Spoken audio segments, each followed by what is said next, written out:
The greatest wealth transfer in history. Ito ang the best performing asset in the decade. Tinalo pa ang mga prominenteng kumpanya sa industriya. Nagsimula ang valuation sa sentimos lamang at ngayon patuloy na tumataas ang value. Ang tinaguriang king of crypto, ang Bitcoin. Same way that I said in 2013, put 1% of your net worth into Bitcoin, I will put myself out there today. I think this thing is $100,000 a coin. Bitcoin is on track to hit $100,000 by 2025. PayPal cashing in on the crypto craze, a payment company announcing a new feature that will allow users to buy, sell, and hold cryptocurrencies, including Bitcoin. Bitcoin has a lot of the characteristics of being an early investor in a tech company. The thing that Bitcoin has, again, it's like investing with Steve Jobs and Apple or investing in Google early. So what is Bitcoin? Ang Bitcoin ay isang uri ng pera na tumatakbo sa internet na may katangian na hindi katulad ng pera natin na kinagisnan. Pero bago mo lubos na maunawaan ang importansya ng Bitcoin, you should understand first the word money. What is money? Buong buhay natin we crave for money. Sa pang-araw-araw na buhay, ginagamit natin ang pera. Pambili ng groceries, pambayad sa renta, bills, mortgage, at marami pang iba. In short, we cannot live without money. May dalawang properties ang money: medium of exchange and store of value. Money is a belief system. Kapag naniwala ang dalawang tao na ang pera na ginagamit nila ay may value, then it is money. Pero kung hindi sila naniniwala na may value ang pera na ginagamit nila, then hindi ito matatawag na money.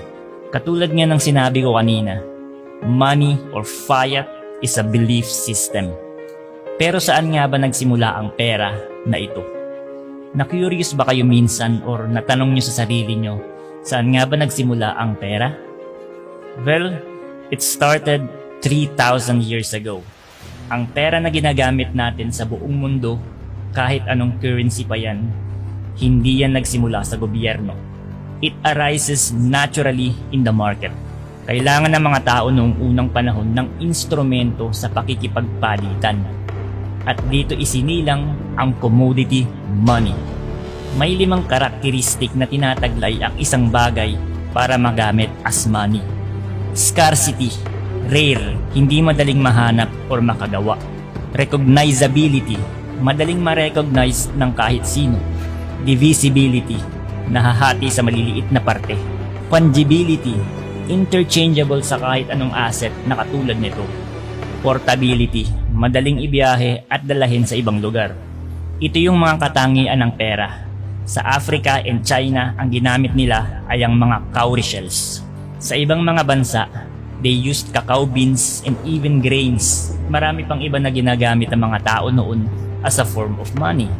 They've been doing this for hundreds of years. At pagkalipas ng mahabang panahon, metal coins has been created.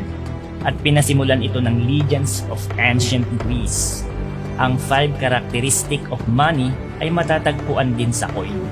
Kaya hindi nakapagtataka na ma-adapt din ito ng iba't ibang mga bansa. At ito nga ang nangyari. Every nations in the world created their own issued coin. And how they implemented the use of coin? Simple. By force. Papupuntahin ng hari ang kanyang mga sundalo sa mga merchants para sabihin ito: pay your taxes in this coin or we will kill you. Ang mga hari at reyna noong ancient world ang gumagawa ng coin and they control it. Coercion and control of the supply with violence, mas kilala sa tawag na violence hack. Money is power. At ang kapangyarihang ito ay napasa from monarchy to state government. Hanggang ngayon gumagamit pa rin tayo ng coins, pero nag-transition ito from coins to paper money. Paano ito nangyari? Ang nagpasimula ng paggamit ng paper money ay mga Chinese around 700 BC at di nagtagal, inadapt na din ito ng iba't ibang bansa. Ang paper money ay hindi nag-originate sa gobyerno. Ito ay nanggaling sa banks or private institution na mas kilala sa tawag noong goldsmith. Ang trabaho ng goldsmith ay itago ang mga ginto ng mga mayayaman sa isang safe na storage. Nakakatanggap ng maliit na komisyon ang goldsmith sa kanyang trabaho. Ginagawa nila ito kasi mahirap magbiyahe na may daladala kang maraming coins or ginto para makipag-transaction sa ibang lugar. Masyadong prone ito sa mga magnanakaw. So bale, iniiwan ng mga merchants ang kanilang mga coins or gold sa goldsmith para itago at binibigyan naman ng goldsmith ng paper note ang mga merchants na nagpapatunay na may katumbas itong halaga na ginto na nakatago lamang. It has intrinsic value. Sa katagalan, wala nang masyadong kumukuha ng mga ginto na nakadeposito at ang mga tao ay nakasanayan ng gamitin ng paper note, which is yung perang papel na ginagamit natin ngayon. Pero hindi na ito katulad ng dati. Ang perang papel na binabackupan ng ginto noon ay hindi na ngayon. Ito ay dahil sa Great Depression na nangyari sa Amerika noong 1930s. Bumagsak ang ekonomiya, maraming nawalan ng trabaho. Ang maaaring gawin ng gobyerno ay mag-print ng maraming paper money para iahon ang ekonomiya. Pero paano nila ito gagawin kung ang bawat isang dolyar ay may katumbas na ginto? Ano ang solusyon? Kailangan ibenta ng mga tao ang ginto sa gobyerno in a fixed price whether they like it or not. In 1933, tuluyan ng ipinagbawal ang private ownership ng ginto kung ayaw nilang makulong ng 10 taon. At noong 1971, tuluyan ng inalis ang ugnayan ng ginto at perang papel. I directed Secretary Connally to suspend temporarily the convertibility of the dollar into gold or other reserve assets. And the rapid printing of money has begun.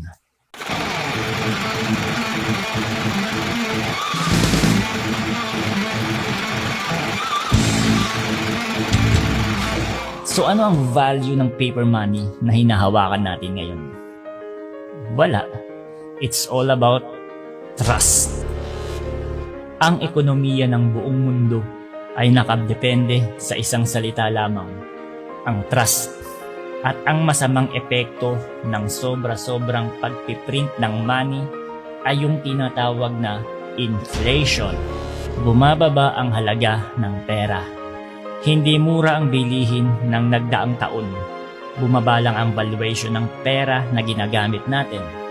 Worst case scenario, hyperinflation. Ang hyperinflation ay nangyayari na dati pa sa ibang mga bansa. Ang normal inflation rate ay hindi dapat lalagpas ng 2% sa isang taon. Pero pag may hyperinflation, umaabot ito ng 50% per month.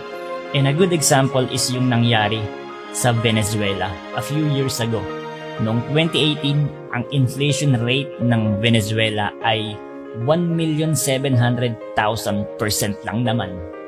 At ang resulta ay ganito. Isang kilong manok na nagkakahalaga ng 14,600,000 bolivars. Ang bolivars ay ang currency ng Venezuela. Pero ang katumbas ng pera na yan ay $2.22 sa US dollar. Kung bigas naman ang bibilihin mo, 2,500,000 lang naman ang halaga, in US, 38 cents.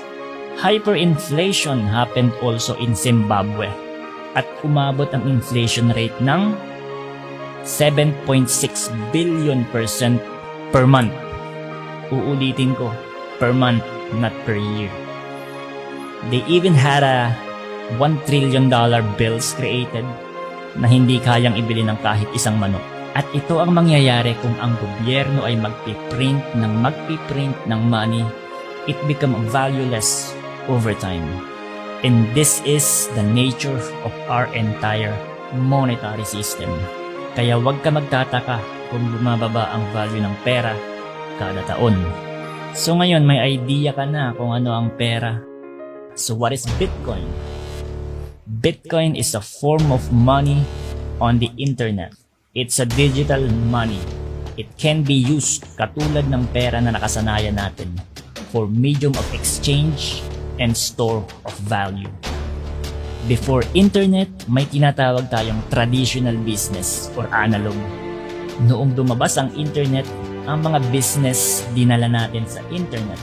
Same thing with money. That's why Bitcoin is called Internet of Money.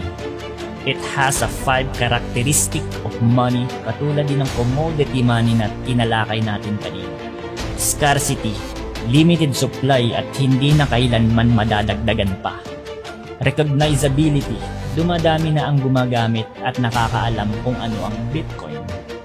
Fungibility, it's interchangeable, ang isang unit ay katumbas ng isa pa. Divisibility, smallest unit of Bitcoin is Satoshi. Portability, ang pinaka-transferable currency ever existed. Ito yung pagbabalik ng kapangyarihan ng pera sa tao at hindi sa iilang tao lamang. It has a decentralized nature. Kapag sinabing decentralized, it means walang may control. Government cannot stop the operation of Bitcoin. It doesn't have a single point of failure. Unlike fiat currency na ginagamit natin ngayon, government can freeze our account anytime, anywhere. If you want freedom, then Bitcoin is for you. Walang kumpanya or CEO ang Bitcoin. Walang nagmamay-ari nito. Bitcoin is transparent. Bawat transaction na nagaganap sa network ay published in a public ledger. Kahit sino pwedeng magpatunay na may naganap na transaction. Kapag nag-send ka ng pera in a traditional way, you have to trust the middleman na hindi nito nanakawin ang pera mo. Sa Bitcoin, you don't need to trust anybody or anyone kasi ito ay trustless. The transaction will happen no matter what. Ang mga validators ng bawat transaction ay yung tinatawag na mga Bitcoin miners. Gumagamit ang mga Bitcoin miners ng mga high-end computers at ang trabaho nila ay i-validate kung legit ang transaction, i-secure ang network at i-publish ang bawat transaction sa tinatawag na blockchain. Kapag na-publish na ang transaction sa blockchain, it will be irreversible. Hindi ito pwedeng pekein or manipulahin ng kahit sino. It's immutable. Ang mga Bitcoin miners ay nakakatanggap ng Bitcoin reward pagkatapos ma-confirm ang bawat transaction. Sa Bitcoin, hindi uso ang inflation. Mayroon itong fixed supply na 21 million at hindi na madadagdagan pa kahit kailan. Ang distribution ng supply ng Bitcoin ay nakaprogram automatically at limitado at kada 4 na taon ito ay nahahati. At ito yung event na tinatawag na Bitcoin halving. Habang tumatagal, lumiliit ang supply na lumalabas sa market. Habang tumataas naman ang demand sa Bitcoin. Kaya ang valuation ng Bitcoin ay laging pataas. Hindi katulad ng pera na ginagamit natin ngayon, ang valuation ay laging pababa. Ang inflation ay natural sa currency but not in Bitcoin. Kaya naman sa ngayon, nare-recognize na ito ng mga institutional investors as a hedge against inflation, a safe haven when the stock markets and other markets are plummeting. It's a good investment, as they said, and a good store of value, parang gold. It's a digital gold with a modern use case. Hindi ko masyadong idinetalye ang technicalities ng Bitcoin at blockchain. This video focus on fundamentals and the importance of Bitcoin para sa mga taong wala pang idea kung ano ang Bitcoin at ano ang may dududot nito sa atin as a currency. This video is not a financial advice. Hindi po ako isang financial advisor. Kung gusto mo mag-invest sa Bitcoin, it's up to you. But always do your own research. This is for educational purpose only, and I hope may napulot kayong kaunting kaalaman dito sa Altcoin Pinoy. Always support my channel for more videos like this.